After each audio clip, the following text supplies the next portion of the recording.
What's up guys, welcome back once again to Did Reviews. Today I'm checking out another mouse from MSI. Thank you again to them for sending this out to me.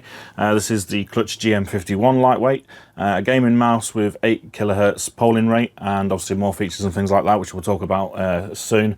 So what I'm going to do is I'm going to unbox this, show you what it looks like, plug it in, obviously show you the how the RGB looks on it. And then we're going to do some testing on Aimtastic and compare it against my usual mouse, which is a glorious Model D-, and we'll see how I get on with it and what I think in terms of the quality of it and how it performs. So here we have the GM51 lightweight clutch mouse from MSI, and I've previously done the GM31 and I've also done the GM41 a while back, and I've been very impressed with these. So let's see basically what this one's like and see how good it is. RGB, as you'd find with most gaming mice these days. Quickly look at the specs. So in terms of the RGB, it's on the side on this one as well as the logo.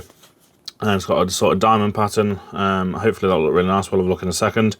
It is 8,000 Hertz polling rate, so it's got the basically lower latency. And this basically says this reducing any delay from 1 milliseconds to 0.1. Sorry, reduces any delay from 1 milliseconds to 0.125 milliseconds. How true that is, I don't know. I don't have the ability to test that, but we'll be able to see how I perform later on Aimtastic.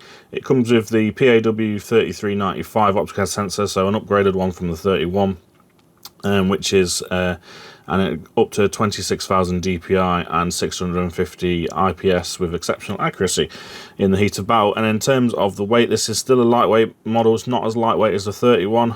This is 75 grams, so it is quite a bit heavier. It's around, what does that make it? Around 18 grams heavier than the 31, but we'll see how that feels.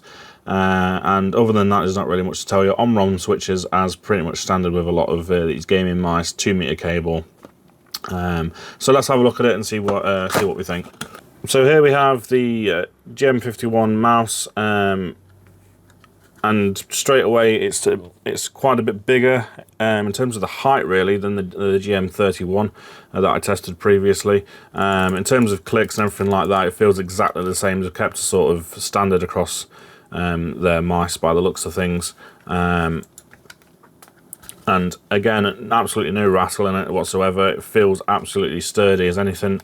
It feels really solidly built. I'm really impressed by that. It's got the sort of fabric cable on it again to reduce the drag and help you with your FPS shooting for your flick shots.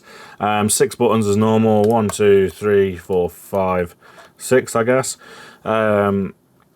And that's pretty much standard. In terms of RGB, you're going to get it on the logo here and also in the side here, but we'll have a look at that in just a second. These sides are also gripped as well, so they grip your fingers grip around them quite nicely. PTFE feet on the bottom as standard again, and a DPI switch, which is very normal to have. Like I say, clicks feel absolutely brilliant. So let's get it plugged in and have a look and basically see what it looks like. Now I will be comparing this to my Model D-, which is my daily mouse, which I use all the time. So let's just give you a quick idea of what the difference is on those. Now in terms of weight, you can definitely feel the weight difference. This is about 61 grams, I believe, on the Model D-. So it is a bit lighter. Obviously this is a honeycomb one, so it's bound to be lighter with that as well. And then in terms of size, as you can probably see, the MSI is a lot taller. But in terms of length, pretty much the same, and width, pretty much the same. It's mainly the how tall it is. Right, so now we've got it plugged in, so we can have a good look at the RGB in it. As I said, there is RGB on the Dragon logo here on the top, which is pretty much the standard thing for MSI mice. Looks really nice. It's a bit smaller than on the other ones. And then also we've got this side RGB here on the grips, which you may or may not agree with me, but I think looks absolutely fantastic. Looks really, really nice, and really sets it off and gives it a nice sort of style to it. I'm really, really impressed by that. It looks very nice. Obviously, you can customize all this in the software if you so wish. I'll just be leaving it on rainbow because obviously it gives you an idea of all the colors and everything like that, and it's better to basically showcase the RGB. Now, in terms of grip, personally holding it, I do a palm grip anyway, so I fully cover it, and this is definitely better for a palm grip than the GM31 I previously tested. Because it's higher, your hand fits over it better, and you're not lifting off it. You could do a claw grip, but it does feel a little bit uncomfortable. But then again, that's not my standard grip, so it would be hard for me to sort of compare that really. But if you want to do sort of a claw grip, you could do. But it is quite high, this mouse. This is definitely going to be better for people with larger hands than the GM31 tested previously. And personally, this one feels better in my hand. So yeah, that's that. So basically, we've shown you what it looks like and everything. We're going to do some testing, so you can see how well I perform with it. I can't imagine it's going to be great because it never is. I'm not very good at games anyway, as much as I like to play them. So let's get into the testing and see how we get on. So using Aimtastic again, I'm recording this as well. Sorry, I'm nudging it about everywhere at the moment. So we're using Aimtastic just to see basically an idea of, I can get a good feel for the mouse and see how it performs. Hopefully you can see my scores here. 149,500 was with the Model D-, 151,500 was with the GM31, the smaller sort of version with less RGB, the cheaper version as well. So let's have a look and see how we get on with this.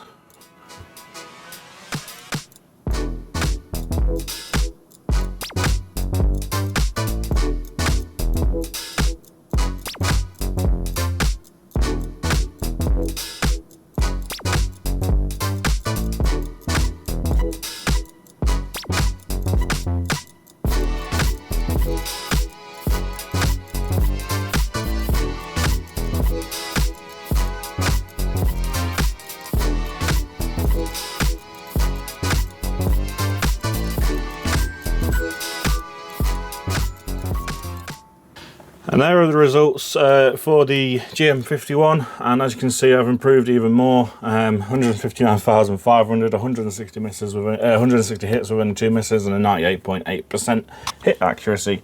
So it goes to show that this, well, I have done it more recently, used this, so it's probably a bit of practice as well. But it just again goes to show that this mouse is great and does me well. Yeah, it feels really nice in the hand. It feels really good. So let's go back up the top and we'll talk about it a little bit more. Right, so there we have the GM51 lightweight clutch GM51 from MSI. Again, thank you to them for sending this out to me. A few pointers on this. I do absolutely love the RGB on it. I think the implementation is really, really nice. Really well diffused. Nice sort of pattern. The way it's on the grips as well, and they are still grippy. They haven't had to get rid of that for any reason. And obviously on the Dragon logo as well. Looks really good.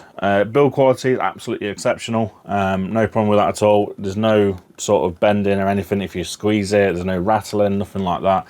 Which has been the same with this and the last 2 MSI masks I've reviewed. I've been impressed by the build quality. In terms of price, this one's around £70 here in the UK, so probably about the same in dollars and equivalent elsewhere. So not a bad price for a sort of high-end mouse. Obviously, there is going to be other ones out there that can compete with this. This is a 8 kHz polling rate, so it has got a few extra features, I'd say. Now, in terms of the feel of it, it is, like I say, higher than mice I've used before.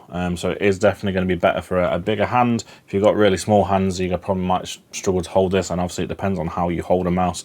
Personally, I'd say this is best for the sort of palm grip, which is good for me, which is probably why I did better with it on here, because it feels nice in my hand and feels good.